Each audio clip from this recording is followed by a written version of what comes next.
aí nós vemos, né, doutor Moisés, como o casal e como esta avó, Roseli, ela realmente foi fazendo todo um diálogo interior com ela mesma, para então começar a dialogar e realmente realizar esse diálogo com os seus 3 netos, né? Na verdade, para você conviver bem em família, sempre alguém tem que ceder um pouco. Cada um tem os seus interesses, suas vontades, e se cada um for fazer o que tiver vontade, sem pensar no outro, com certeza a gente vai bater em alguém sem querer, de lado ou até de frente, e essa situação pode gerar um certo desequilíbrio na família. Nessa situação onde a avó mora junto, é muito comum, ou no contato com a avó, é muito comum. Eu ouvi do meu pai uma frase que eu acho muito interessante, que ele fala que os avós e os netos se dão bem porque eles têm um inimigo em comum, que somos o sanduíche aqui, né? Na verdade, a intenção, sempre se ouviu muito aquela história assim: avós não são feitos para educar, avós são feitos para dar amor. E dar amor nem sempre, não exclui, o dar amor não exclui o educar. Eu tenho muitas crianças, por exemplo, no consultório, que chegaram a um índice de obesidade infantil, que é um problema que a gente tem hoje, num nível muito maior do que se tinha há 20, 30 anos, e a grande dificuldade foi convencer a avó que ela não deveria dar alimentos excessivamente para o neto. E a questão era assim: mas eu não vou dar de comer para o meu neto? Vai. Dá de acordo com aquilo que segue uma orientação, porque existe um prejuízo à saúde do seu neto. Mas ele está tão gordinho, tão bonitinho, né? E aí esse gordinho começa a ter criança com 4, 5 anos com problemas de colesterol, diabetes, pressão alta com 4, 5 anos hoje, nossa, diabetes.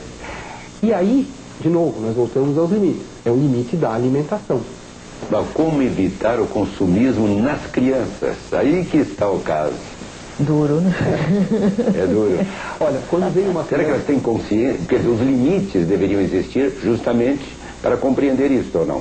Sim, passa também por isso, porque se os pais tivessem essa consciência, né, Dom Fernando, eu acho que já não passariam esses valores todos, né? Mas não é isso que o Moisés falou, é tudo muito comprável, né? Hoje está muito assim, né, o consumismo, a coisa material, né, eu acho que passa pelos pais, é uma questão de educação do próprio pai. Você vê assim, Moisés? Na escola, é muito engraçado, porque agora tem lanchonete em escola, agora, sempre teve, mas a lanchonete serve alimentos... Naturais agora, né? Agora alguns naturais, né? Mas a criança, a mãe chega pra mim e fala assim: porque ele come um monte de bolachas recheadas.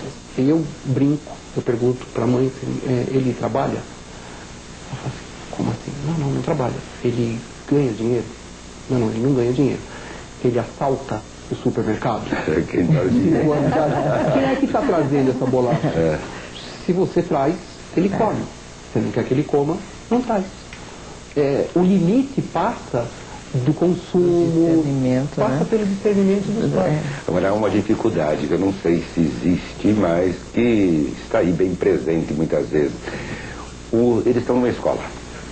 Chega alguém lá e compra isso, compra aquilo. E ele fica olhando e não tem a possibilidade de comprar. Aí chega em casa e diz: mamãe, papai, ou o pai ou a mãe, né? E diz: olha, eles compram e eu fico ali no canto me sentindo inferior, não digo inferiorizado, mas diferente dos outros. Não pode me dar um dinheiro para comprar também essas guloseimas? Aí que vem um problema também. Se estabelecer um limite, contrato e um limite, pode. Nas sextas-feiras eu vou te dar um dinheirinho e você pode comprar isso na escola. Não de segunda a sexta. Colocar limites aí, né? Em tudo a gente acaba tendo o limite como o fator... E a impressão que passa sempre é que o limite é a ditadura, é a coisa ruim.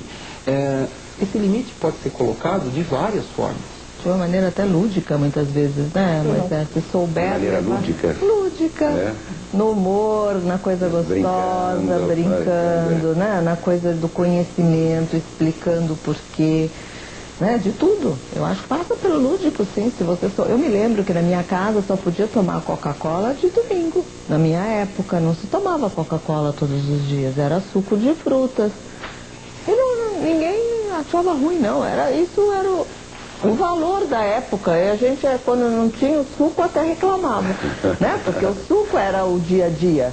Era uma delícia. Agora a Coca-Cola era pro dia do domingo, né? Que era o almoço de domingo. Imagina hoje você falar isso com uma família, vai te chamar de retrógrada, que onde já se viu, mas ele quer todos os dias a Coca-Cola. Bom, ele pode querer, mas você pode não dar. Você pode ter a opção de explicar o porquê que não pode todos os dias.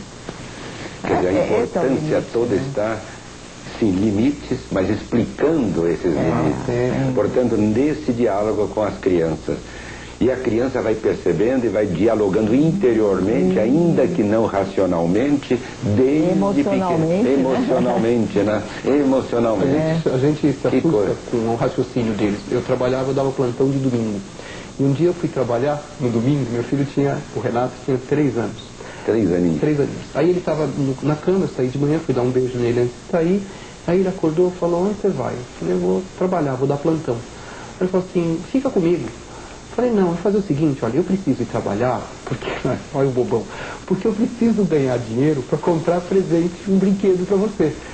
3 anos de idade, no domingo de manhã, ele falou: não, eu já tenho brinquedo suficiente, fica comigo. Eu falei: tá, então eu vou trabalhar porque eu preciso. Pronto, não vou explicar. 3 anos de idade. 3 anos de idade. Quer dizer, a lógica né? da criança, né?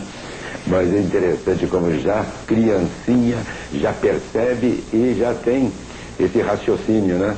Exatamente. E cada vez a criança parece estar mais acesa para tudo isso, né? Isso. Maria do Amparo. Essas crianças hoje em dia, os pais pensam assim que eles podem enganar de uma certa maneira, e eles têm assim uma inteligência super aguçada, e eles estão assim cada vez mais, né, exigindo dos pais essa atenção, esse limite. E os pais, eles precisam ter essa percepção. Eu fico às vezes espantado de ver crianças pequenininhas. Não sei se houve uma evolução, o que foi, mas eu acho que hoje em dia a criança ela está mais esperta, mais atenta, com reações mais rápidas do que bons anos atrás. Não sei, mas fica para daqui a pouco, vamos ao intervalo e voltamos. Mas aí ficou essa pergunta. As crianças, ou quando eu cuidava ainda dos meus sobrinhos, eram pequenos, a gente via um modo de reação, estar em casa, etc. Hoje eu vejo as crianças pequenas, já estão lá até no computador, eu que não sou muito hábil nesse campo, fico admirado de ver crianças pequenas que já têm essa habilidade, esse jeito e a rapidez até.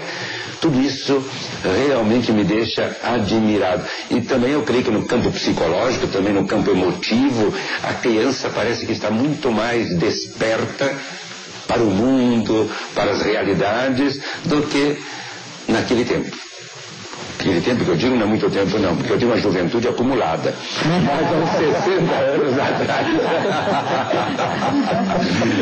E que o senhor me diz. A gente está vivendo realmente um tempo de uma evolução muito grande. Até há 10 anos, uma menina menstruava em torno dos 14 anos. Hoje a gente considera a puberdade precoce quando ela menstrua aos 8. Ou seja, menstruar aos 9 anos de idade, hoje é considerado endocrinologicamente normal. Então, tudo aquilo que uma menina de 8 anos fazia há 10 anos, há 15 anos, hoje quem faz é a menina de 5, 6, 4, e a menina de 8 já começa a ter hormônios agindo no seu corpo.